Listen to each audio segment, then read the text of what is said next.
श्रीगुरुभ्यो नमः।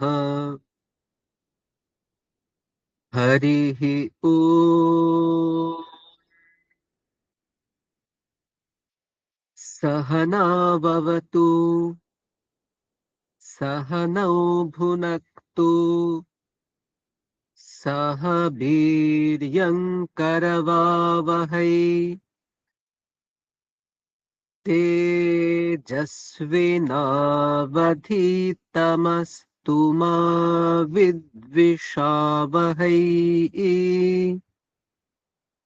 ॐ शान्ति शान्ति शान्तिः। ॐ शन्नो मित्रः शं वरुणः शन्नो भवत्वर्यमा शन्न इन्द्रो बृहस्पतिः शन्नो विष्णुरुक्रमः। नमो ब्रह्मणे नमस्ते वायो त्वमेव प्रत्यक्षं ब्रह्मासि त्वामेव प्रत्यक्षं ब्रह्म वदिष्यामि ऋतं वदिष्यामि सत्यं वदिष्यामि तन्मामवतु तद्वक्तारमवतु अवतु माम् अवतु वक्तारम्। ॐ शान्ति शान्ति शान्तिः।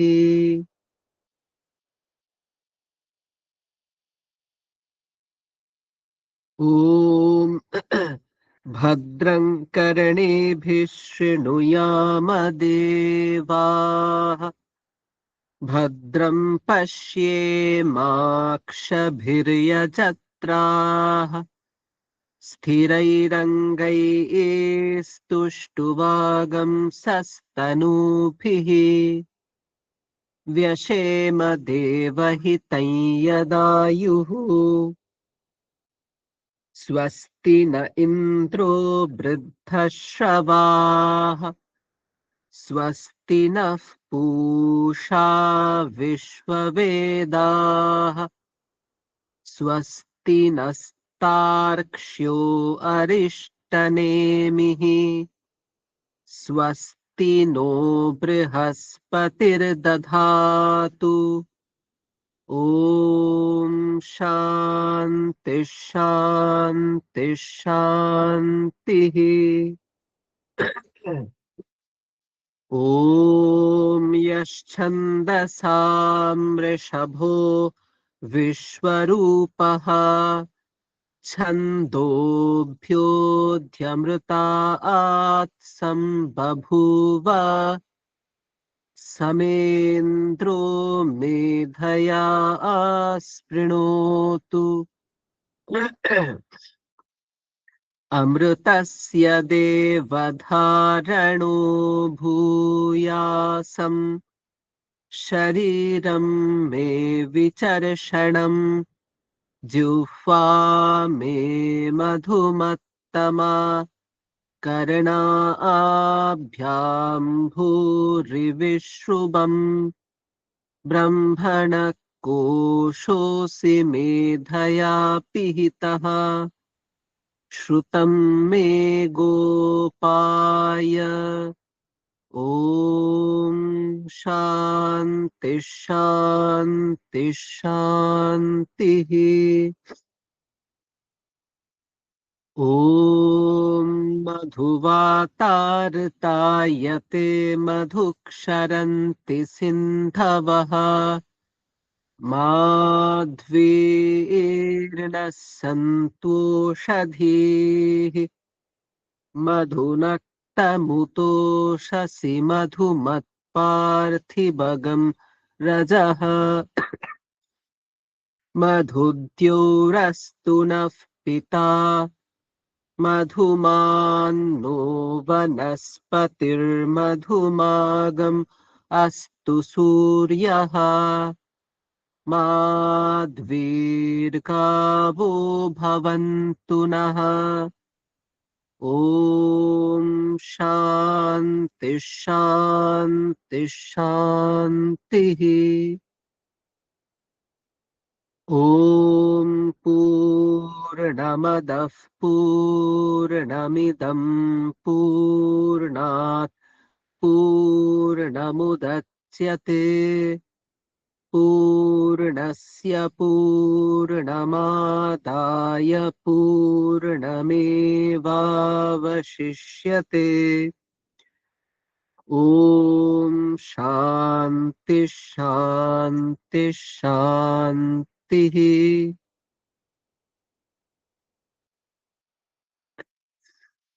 अथ श्रीमद्भगवद्गीता अथ पञ्चमोऽध्यायः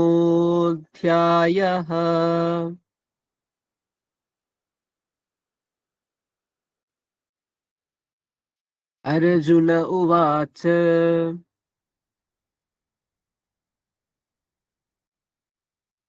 सन्न्यासं कर्मणां कृष्ण पुनर्योगं च शंससि यच्छ्रेय एतयोरेकम् तन्मे ब्रूहि सुनिश्चितम् श्रीभगवानुवाच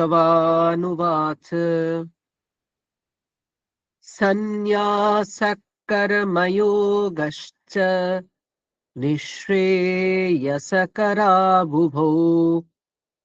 तयोस्तु कर्मसन्न्यासात् कर्मयोगो विशिष्यते ज्ञेयः स नित्यसन्न्यासी यो न द्वेष्टि न काङ्क्षति निर्द्वन्द्वो हि महाबाहो सुखं बन्धात् प्रमुच्यते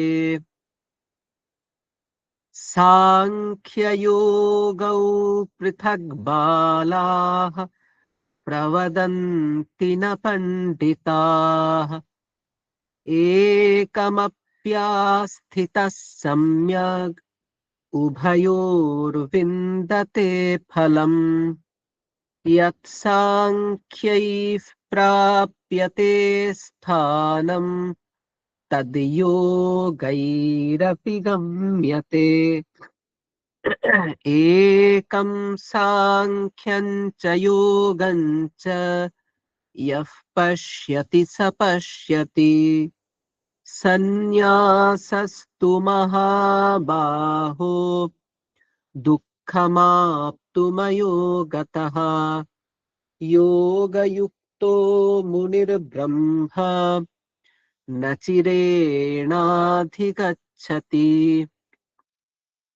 योगयुक्तो विशुद्धात्मा विजितात्मा जितेन्द्रियः सर्वभूतात्मभूतात्मा कुर्वन्नपि न लिप्यते नैव किञ्चित् करोमीति युक्तो मन्येत तत्त्ववेत्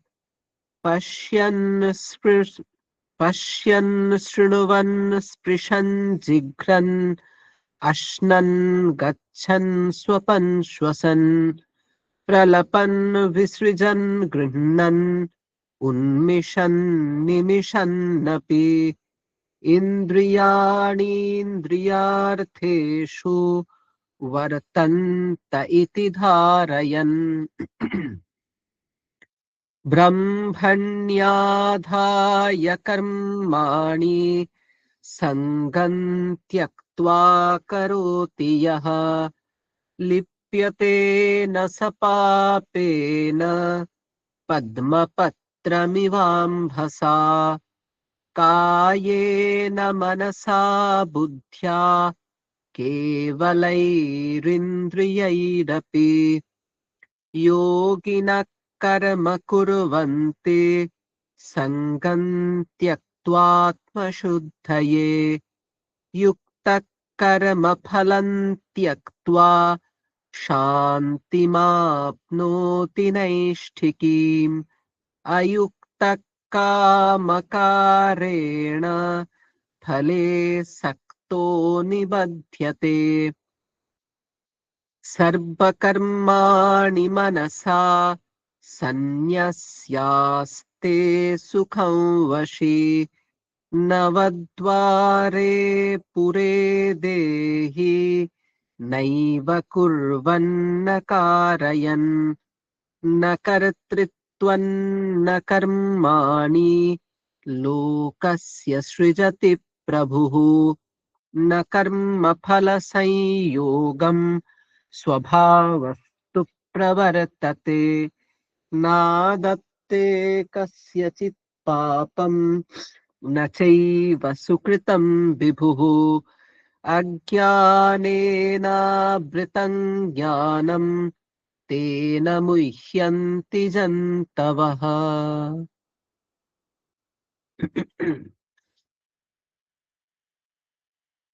আজকের মনন চতুর্থ অধ্যায়ের শ্রীমদ্ ভগবদ গীতার চতুর্থ অধ্যায়ের 28 নম্বর শ্লোক।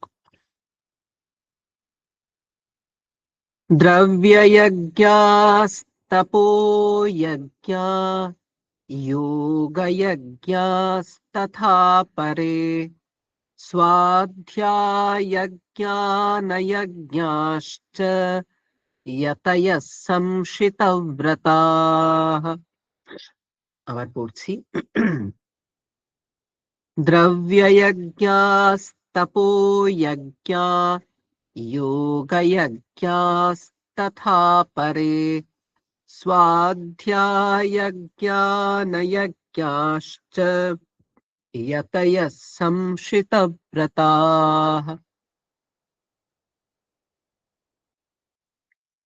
এর অর্থ হচ্ছে यतयः संशितव्रताः, যারা ইয়তি মানে হচ্ছে জ্যোতি মানে সাধারণত সন্ন্যাসী। এখানে ইয়তি শব্দের অর্থ হচ্ছে যারা প্রযত্নশীল, যারা সচেষ্ট। তারা কি করেন? তারা সংশিতব্রতাः, তারা তাদের ব্রতকে কি করেছেন? সংশিত, সম্যক তীক্ষ্ণ করেছেন। তো কিসের মাধ্যমে? বিবিধ যজ্ঞের মাধ্যমে। সেই যজ্ঞগুলো কি সেগুলো বলা হয়েছে এখানে। দ্রব্যযজ্ঞ মানে দ্রব্যযজ্ঞ, তপযজ্ঞ, যোগযজ্ঞ, স্বাধ্যায় যজ্ঞ এবং জ্ঞানযজ্ঞ। মানে আজকে আমরা মূলত যজ্ঞের বহুবিধ ধরন দেখতে চলেছি, তাই তো?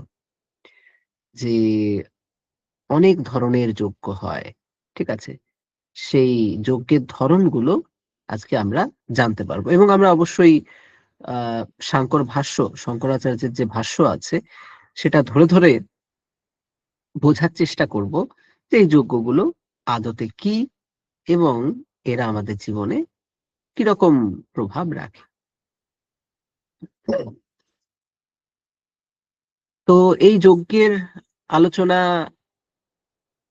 আমরা শুরু করেছি ওই দৈবমেবাপরে যজ্ঞম যোগিনঃ পর্যুপাসতে ব্রহ্মাগ্নাবপরে যজ্ঞম যজ্ঞেনৈবোপজুহ্বতি। তো এখানে আমরা বলেছিলাম যে যজ্ঞ বলতে কাকে যজ্ঞ বলা হচ্ছে? সম্যক দর্শন লক্ষণঃ, যার মাধ্যমে প্রকৃত সেই ব্রহ্ম তত্ত্বকে জানা যায়, সেই উপায়টাকে বলা হচ্ছে যজ্ঞ। অর্থাৎ নিজের স্বরূপকে জানার উপায় হচ্ছে যজ্ঞ। যদিও যজ্ঞ শব্দ সাধারণত দেবতার উদ্দেশ্যে হবিঃ প্রদান, সেই কর্মকেই আমরা সাধারণত যজ্ঞ বলি। এমনকি তৃতীয় অধ্যায়ে আমরা যখন আলোচনা করেছিলাম, সাহযজ্ঞাঃ প্রজা সৃष्ट्वा পুরোবাচ প্রজাপতিঃ অনেন প্রসবিষ্যধ্বম এষবোস্ত্বিষ্টকামধুক্, যখন প্রজাপতি ব্রহ্মা, প্রজাপতি মানে প্রজাদের যিনি স্বামী, যারা উৎপন্ন হয়েছে তাদের যিনি নিয়ন্ত্রণ করেন, তাকে বলা হচ্ছে প্রজাপতি, বাটারফ্লাই নয়। এই প্রজাপতি ব্রহ্মা তিনি জগৎ সৃষ্টির পরে, এই প্রজা সৃষ্টির পরে কি করলেন? যজ্ঞ সৃষ্টি করলেন। এবারে সাথে সাথেই যজ্ঞ সৃষ্টি করলেন এবং বললেন যে তোমাদের যা যা ইষ্ট বিষয় আছে এই যজ্ঞের মাধ্যমে তোমরা অর্জন করো। তো যজ্ঞ চলছে, যজ্ঞ চলছে, বিবিধ যজ্ঞ চলছে। এবং আমি বলেছিলাম আহুতি ছাড়া যজ্ঞ হয় না। যেখানেই যজ্ঞ আছে সেখানেই কিছু না কিছু আহুতি তো দিতেই হয়।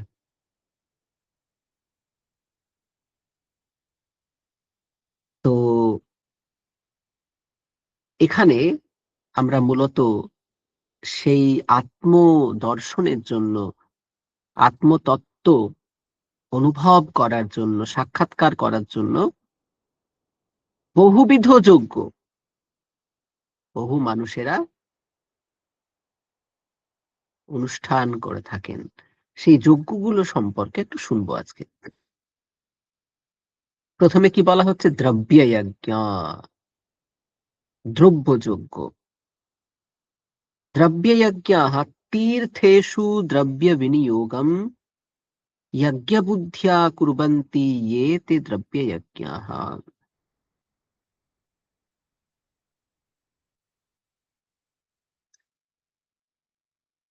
তীর্থে দ্রব্য বিনিয়োগ যারা যজ্ঞ বুদ্ধিতে করেন তাকে বলা হচ্ছে দ্রব্যযজ্ঞ। বেশ,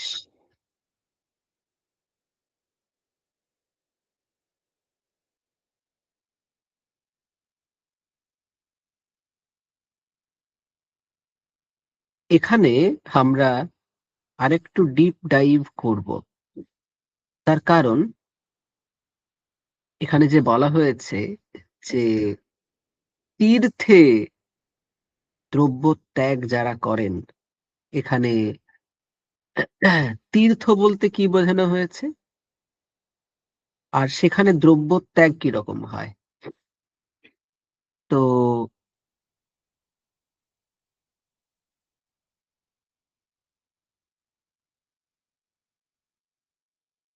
এখানে তো টিকা টিপ্পণীতে আমরা খুব একটা বেশি পাচ্ছি না।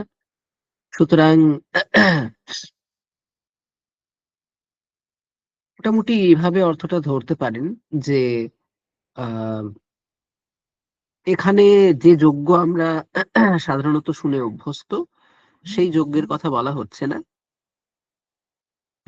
তীর্থ, বিভিন্ন তীর্থে যারা দ্রব্য বিনিয়োগ করেন, অর্থাৎ বিভিন্ন তীর্থে যারা দান ইত্যাদি করেন, ঠিক আছে, সেটাকে দ্রব্যযজ্ঞ বলা হচ্ছে।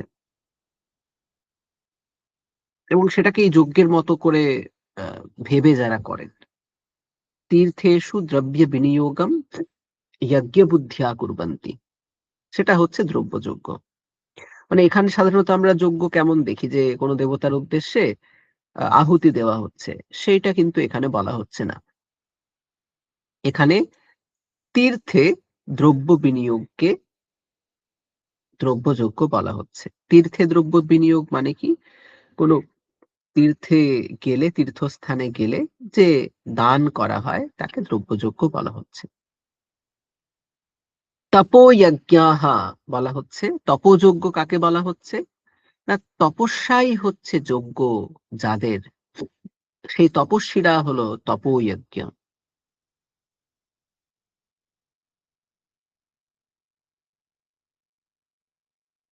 এখানে আসলে এই বিবিধ যজ্ঞ বিষয়ে যেমন বলা হচ্ছে, সেই যজ্ঞ যারা আচরণ করছে তাদের বিষয়েও বলা হচ্ছে। কারণ দ্রব্যযজ্ঞ মানে কি, না এই তীর্থে দ্রব্য বিনিয়োগ যারা করে, তীর্থে দ্রব্য, বিবিধ দ্রব্যের দান যোগ্য বুদ্ধিতে যারা করে তারা হলো দ্রব্যযজ্ঞ। তারপরে তপোযজ্ঞ কি, না তপস্যাই হচ্ছে যাদের যোগ্য, তারা হলো তপোযজ্ঞ, যারা তপস্বী তারা হলো তপোযজ্ঞ। যোগই হচ্ছে যাদের যোগ্য, তারা হলো যোগযজ্ঞ। যোগ মানে কি, এই যে প্রাণায়াম, প্রত্যাহার ইত্যাদি, যে যোগ, যোগ মানে কি চিত্তবৃত্তি নিরোধ, অর্থাৎ আমাদের মনের যে অ্যাক্টিভিটি আছে সেই মনের অ্যাক্টিভিটিকে বন্ধ করা, মনকে ইনঅ্যাক্টিভ করা। যোগ মানে আর কিছু না, মনকে ইনঅ্যাক্টিভ করা। মন চতুর্দিকে ছুটে বেড়াচ্ছে, তাকে সমস্ত দিক থেকে কাট অফ করে ওকে স্থির করে দেওয়া, নিশ্চল করে দেওয়া, ইনঅ্যাক্টিভ করে দেওয়া। যোগীরা যোগ বলতে তাই বোঝেন। তো বলা হচ্ছে যে যোগী হচ্ছে যাদের যোগ্য, তারা হলো যোগযজ্ঞ। আবার অনেকে আছে স্বাধ্যায় জ্ঞানযজ্ঞ। স্বাধ্যায় যজ্ঞ কারা, যারা যথাবিধি যেমন শাস্ত্রে বলা আছে সেটা অনুসরণ করে ঋক ইত্যাদি মন্ত্র, মানে ঋগ্বেদ, সামবেদ, যজুর্বেদ, অথর্ববেদ, তারপরে বেদের 6টা অঙ্গ আছে, শিক্ষা, কল্প, ব্যাকরণ, নিরুক্ত, ছন্দ, জ্যোতিষ, আরো যা যা ট্র্যাডিশনাল টিচিংস আছে, ঠিক আছে, আমাদের যা এনশিয়েন্ট নলেজ সিস্টেমস আছে, সেইগুলো যারা সেগুলো নিয়ে যারা পড়াশুনো করছে তারা হলো স্বাধ্যায় যজ্ঞ। স্বাধ্যায়কেও কিন্তু যজ্ঞ বলা হয়।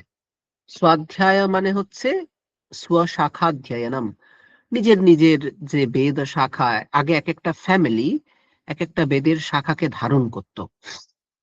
তো সেই নিজের নিজের যে পরিবারের শাখা, সেই শাখা এর অভ্যাস করতে হবে, এটাকে বলা হয় স্বাধ্যায় যজ্ঞ। তো যারা এই স্বাধ্যায় রূপ যজ্ঞ আচরণ করেন তারা হলেন স্বাধ্যায় যজ্ঞ। আর জ্ঞানযজ্ঞ, জ্ঞানম শাস্ত্রার্থ পরিজ্ঞানম যজ্ঞম येषाम्, শাস্ত্রের অর্থ জানাই হচ্ছে যাদের কাছে যোগ্য, তারা হলো জ্ঞানযজ্ঞ। এরকম বহু মানুষজন আছেন যারা পড়াশুনোটাকে একদম সেই সাধনার পর্যায়ে নিয়ে গেছেন। তারা পড়াশুনো করেন কিসের জন্য, তা জ্ঞানের জন্য। আর দ্বিতীয় কিছু নেই যে কারোকে পড়াতে হবে বলে পড়ছেন, অর্থ উপার্জন করতে হবে বলে পড়ছেন, না, পড়ার জন্য পড়ছেন, জ্ঞান অর্জনের জন্য পড়ছেন। তো সেখানে বলা হচ্ছে এটা কি তাহলে, এটা হচ্ছে জ্ঞান যজ্ঞ, শাস্ত্রার্থ পরিজ্ঞানম যজ্ঞ। তার কাছে শাস্ত্রের অর্থ জানাটাই হচ্ছে যোগ্য। এই যোগ্য যারা আচরণ করছেন তারা হলেন জ্ঞান যজ্ঞ। সুতরাং এখানে কি বলা হচ্ছে যে বহুবিধ প্রযত্নশীল ব্যক্তিরা আছেন যারা তীর্থে দ্রব্য প্রদান করে থাকেন, দ্রব্য যজ্ঞ করে থাকেন। অনেকে আছেন যারা তপস্যাকে যজ্ঞ হিসেবে নিয়েছেন, অনেকে আছেন যারা যোগকে যজ্ঞ হিসেবে নিয়েছেন, আবার অনেকে আছেন যারা স্বাধ্যায়, নিজের বেদ শাখার অধ্যয়নকে, বেদের রক্ষাকে যজ্ঞ হিসেবে নিয়েছেন। আবার অনেকে শাস্ত্রের অর্থ আলোচনা, শাস্ত্রের অর্থ অবধারণকে যজ্ঞ হিসেবে নিয়েছেন।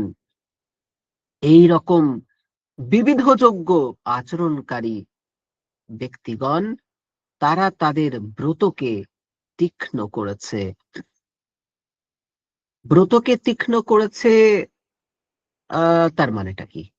হঠাৎ করে ব্রতকে তীক্ষ্ণ করা, লোকে ছুরি তীক্ষ্ণ করে, তারপরে কাছি তীক্ষ্ণ করে, হঠাৎ করে ব্রতকে তীক্ষ্ণ করা কি হলো কেসটা? ব্রতকে তীক্ষ্ণ করা মানে হচ্ছে ব্রতকে অত্যন্ত দৃঢ় করা।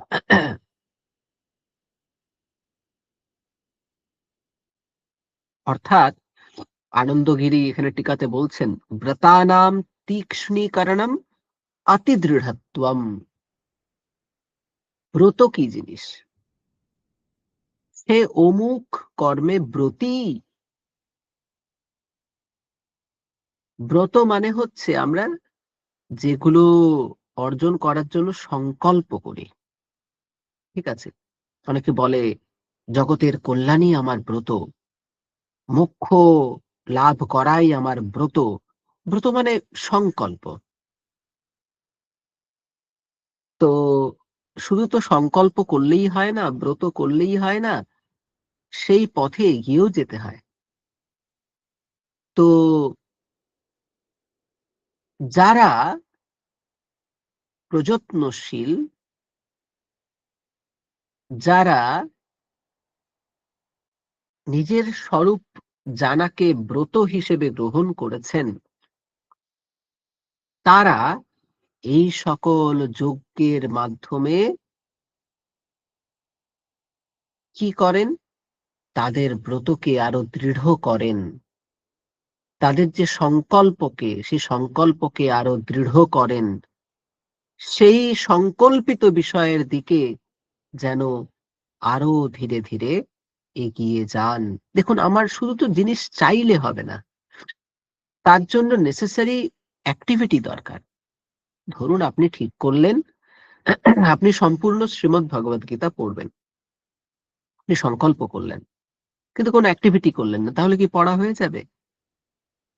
আমরা সবাই সম্মিলিতভাবে চাইছি যে আমরা সকালবেলায় ঘুম থেকে উঠবো, একটা প্রচন্ড পজিটিভ একটা ভাইব দিয়ে দিন শুরু করব।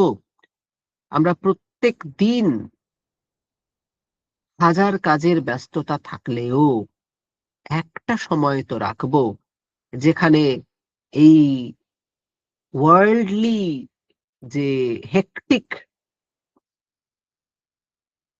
লাইফ আছে তার থেকে সরে গিয়ে নিজের জন্য 30টা মিনিট বার করব। আমরা এরকম সংকল্প করছি, কিন্তু ধরুন তার জন্য অ্যাক্টিভিটি করছি না, তাহলে তো আমাদের সেই সংকল্প চরিতার্থ হবে না। তার জন্য তো নেসেসারি অ্যাক্টিভিটি দরকার। এখানে বলা হচ্ছে ইয়াতায়াহা, যারা যত্নশীল ব্যক্তি, যারা প্রযত্ন করছেন, তাদের যে ব্রত আছে সেই ব্রতকে দৃঢ় করার জন্য প্রযত্ন করছেন, তারা এইরকম যোগ্য আচরণ করে থাকেন। কেউ কেউ তীর্থক্ষেত্রে দ্রব্য প্রদান রূপ যজ্ঞ করেন, কেউ বা তপস্যাকে যজ্ঞ হিসেবে নিয়েছেন, কেউ বা যোগ সাধনাকে যজ্ঞ হিসেবে নিয়েছেন, কেউ বা স্বাধ্যায় বেদ শাখার অধ্যয়নকে যজ্ঞ হিসেবে নিয়েছেন, কেউ বা শাস্ত্রের অর্থজ্ঞানকে যোগ্য হিসেবে নিয়েছেন। সবাই কিন্তু অ্যাক্টিভিটি করছেন। আসলে মোদ্দা কথাটা হচ্ছে যেটা, সেটা হচ্ছে নাহি কশ্চিৎ ক্ষণমপি জাতু তিষ্ঠতি অকর্মকৃৎ। কেউ একটা ক্ষণ উইদাউট অ্যাক্টিভিটি থাকতেই পারবে না। হয় আপনি এর জন্য কাজ করবেন অথবা ওর জন্য কাজ করবেন, কাজ তো আপনাকে করতেই হবে।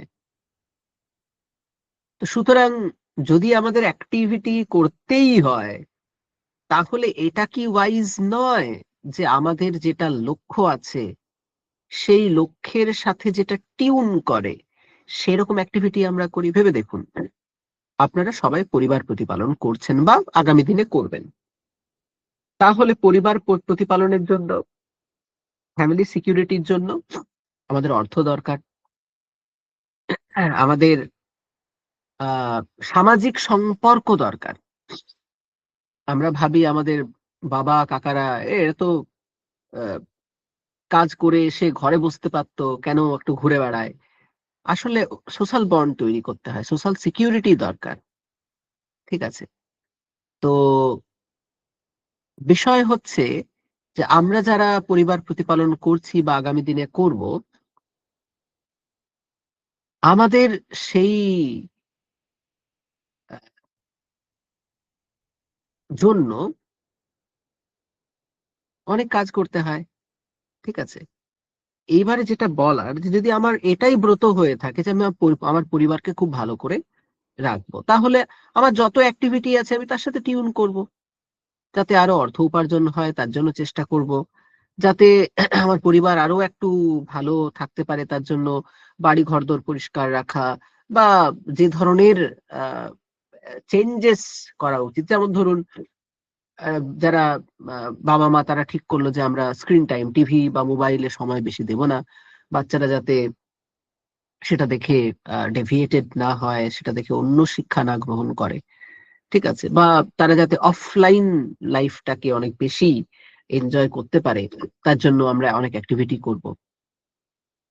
তো বা আমরা কোথাও ঘুরতে যাব, বা আমরা প্রত্যেকদিন নিয়মিত সদ্গ্রন্থ পাঠ করব, বা আমরা একটু মন্দির যাব, প্রত্যেকদিন সকালবেলায় ছেলেটাকে নিয়ে মন্দির যাব। আমি কথার কথা বলছি। তো পারিবারিক ওয়েলবিং এর জন্য, ফ্যামিলি ওয়েলবিং এর জন্য অ্যাক্টিভিটি করছি। তো যেটা মূলত বলার উদ্দেশ্য, যে আমাদের অ্যাক্টিভিটি করতেই হবে। আর যদি করতেই হবে, তাহলে আমি যেটা চাইছি তার সাথে টিউন করে যদি আমি করি, তাহলে কিন্তু আমরাও সংশিতব্রত হয়ে যাব, আমাদেরও ব্রত দৃঢ় হবে, আমরাও দৃঢ়ব্রত হয়ে যাব। সুতরাং চাওয়াটুকুই যথেষ্ট নয়, সেই চাওয়ার জন্য নেসেসারি যে অ্যাক্টিভিটি, সেটাও করতে হবে, তবে কি আমরা সেই অভিলষিত বিষয়সমূহকে অর্জন করতে পারবো। ঠিক আছে, তো বেশ, আর দীর্ঘায়িত করছি না। এরপরে আপনারা প্রাত্যহিক ধ্যান, জপ, শরীরচর্চা ইত্যাদির মাধ্যমে আজকের সুন্দর দিন শুরু করুন। সকলকে সুপ্রভাত।